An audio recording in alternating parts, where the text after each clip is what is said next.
Hey guys, this is Dr. Ahmed Ergin. Today we are going to talk about what to eat, what not to eat when you have diabetes.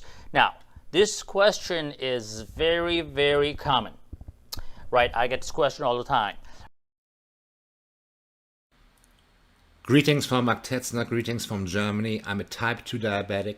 I'm saying hi right now because this is my YouTube channel, but I promise that the video that you just started watching will resume in just a moment. That video is not by me, but I do have the rights to post it on my channel, as long as I mention the creator and the channel. So to that channel, I want to say thank you so much for this common license video, and you will be mentioned in the description below so that everybody who is interested in that fantastic channel can go and check it out. So I want to say hi because I'm a type 2 diabetic. Like I said, this is my channel. This is me on the 17th of June 2022, and I had just been diagnosed half a year ago. Again, the video will resume in a minute. I will need 2 minutes absolute maximum. I just wanted to say hi and share a few things. And then there is me on 26th of September 2023. Okay, I'm kind of even slimmer now. I know right now here the light is really, really bad, but you can see what this does. So I had a horrible surgery back then. I was in the hospital for several weeks, no, for several days, and then in a clinic for diabetics for multiple weeks. And in those clinics, you have to go and take classes. You learn all kinds of things. And I also found, because I got really scared, I had these throbbing and tingly feet and other problems, and it was just getting crazier and crazier. Also partnered with a licensed dietitian, and we put together something quite amazing. You can find that also in the description, also at spikecontrol.com. And now let's resume again with this really, really cool video, I feel. And yeah, so that's basically it. And I hope that you find what you're looking for. Don't forget to subscribe to my channel, where there will be more coming soon. Greetings from Germany, and yeah, there you go. Take it easy. Thank you and goodbye. Now, patients will sometimes be surprised. Oh, I'm not supposed to eat pizza? Oh, I didn't know that. I'm like, really? Or they'll say, pasta? Oh, I love on pasta. I'm Italiano. What can I do? Or, you know, if you're Hispanic, I'm like, what are you talking about? Of course I'm going to eat rice. You know, you got to tell me something different, doc. Give me some medicine or something. This is the common inquiries that I get from patients. And I get it. Look, you know, I'm not going to tell you here, just stop everything and stop enjoying your life. Some people can, some people can't, but really you cannot ask an Italian to stop eating pizza. That's just not going to happen. But we can find a solution. I'm going to tell you right now, eat this, don't eat that. How about that? What we will do is what you cannot eat, but what can you replace what you cannot eat? And I think that will make you a little happier than eating nothing at all when it comes to starches. Let's talk about pasta first. You love pasta, but some of our favorite comfort foods are detrimental to our diabetic care, right? So my favorite alternative to standard pasta is shiitake noodles. Yes, you heard me right, shiitake noodles. These noodles have many different names, including Miracle Noodle and Pasta Zero. The shiitake noodle is made from a type of fiber called glucomannan that comes from Japanese konjac yam. The noodle will take on the flavor of whatever sauce or seasoning you use with it, making them extremely versatile. The benefits of incorporating this into your diet will be tremendous. It will reduce your insulin resistance because of the fiber content. You are going to be able to absorb the carbohydrates at a much slower rate, and as a result, you will not have blood sugar spikes. And the shiitake noodles already have a low carbohydrate content, so as a result, you can still enjoy a pasta without huge blood sugar spikes. And guess what? These amazing noodles come in a variety of shapes. It can be a fettuccine, it could be a spaghetti, or it can be even rice. What else do you want, right? Okay, guys, let's move on. Okay, another big weakness, guys, is rice. Rice is something like it's very hard to quit. If you grew up on rice, if everybody in your family eats rice, it is very hard to stay away from rice. Okay, so we have to find a solution to that. Here is the solution. So, like we mentioned, shirataki rice is a great alternative to white rice.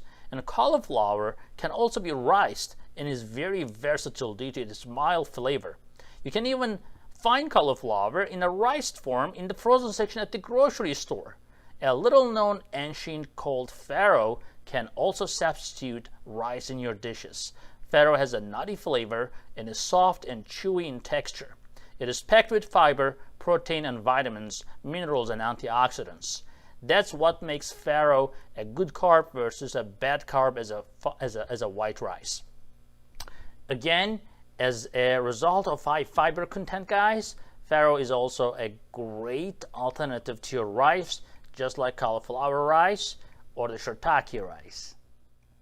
Okay, let's talk about potato. Not the couch potato, the food potato. All right, food potato. Guys, who doesn't like potato? The French fries, house fries, you name it. You can eat potato in any way. So, potatoes is something that's hard to quit. I know. All right, so cauliflower, again, like a magic, it comes to our help. But what else can you use other than that? Cauliflower, also you can kind of use, mash it, do whatever you want, you know, if you like the mashed potato. But I mean, think about this. There are some other things out there that look like potato, and it sometimes tastes like potato, but they're not really potato. So one of them is taro, one of them is parsnip. So I think, you know, you should use to your advantage and just try, give it a try. Don't be stubborn. Don't say, no, I'm not going to eat that. Nah, I cannot eat potato. No, don't do that. Just give it a try, and your taste buds will change. And I'm not telling you to totally quit potato. Maybe have a much less potato and try some of the other alternatives that you can have as an alternative to potato. Now, another big thing is oatmeal. Now, patients will tell me, I had oatmeal. They told me oatmeal is healthy. Why is my blood sugar is going so high after breakfast? And if you're checking, of course, most people don't check after breakfast. When I tell them to check after breakfast, they almost have a heart attack from the high blood sugars they see. Now, the oatmeal comes in different shapes, right? So the instant oatmeal or the regular oatmeal you make, anything that's done quickly is just not going to work. So you are looking to get real steel cut oatmeal. That is the oatmeal that's going to help you. And also, when you're preparing your oatmeal, you know, use Splenda instead of real sugar. Don't put a lot of stuffing on it, a lot of dressing that will drive your blood sugars. One of the big problems that people have when they are eating oatmeal, they are using a lot of raisins. Now, the raisins is a problem because anytime you dry a fruit, you are actually concentrating the sugars. And you don't realize, but they are like sugar bombs. So be careful with your raisins on your oatmeals, and be careful with your sugar. Even if it is brown sugar, sugar is a sugar, guys. So stick with your steel cut oatmeal. You can put nuts on it. That's a great alternative because the nuts are going to keep you full, and they're generally healthy, especially walnuts. So I'll suggest using steel cut oatmeals with walnuts and with some sweeteners maybe. One of the things that I like personally at the breakfast is also chia seeds. Now, the chia seed pudding can be carby as well, but the good thing is it has a lot of fiber and it has a lot of nutrients. So as a result, I think that is another alternative to your regular cereal, which is horrible, and regular oatmeal, which is not great.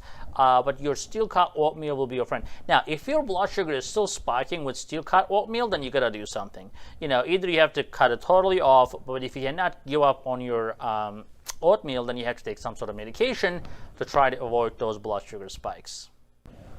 Now, of course, bread. Who does not like bread? Some people don't.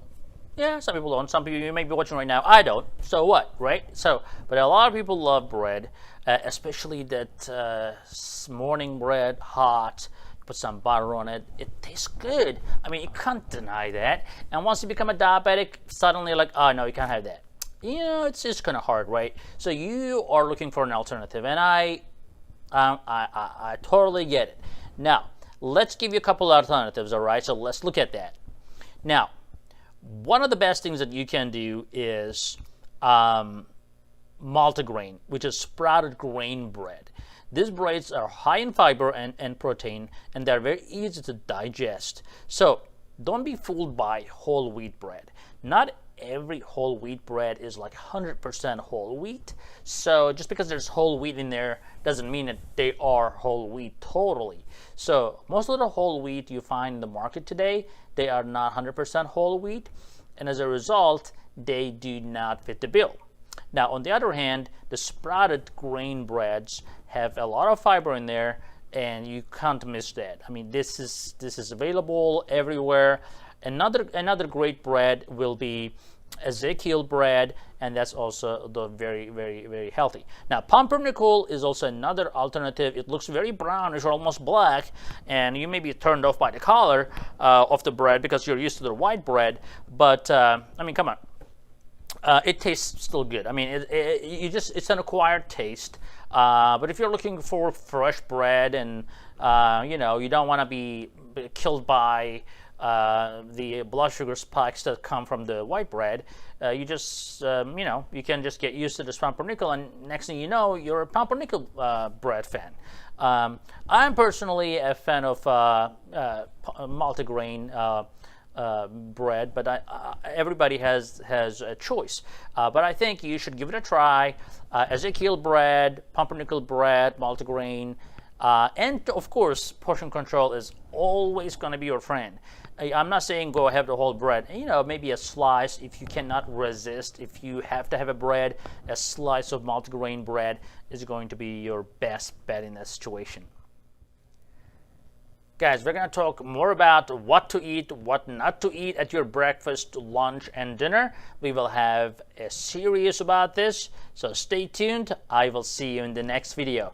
And remember, subscribe, share, and like this video so everybody can enjoy.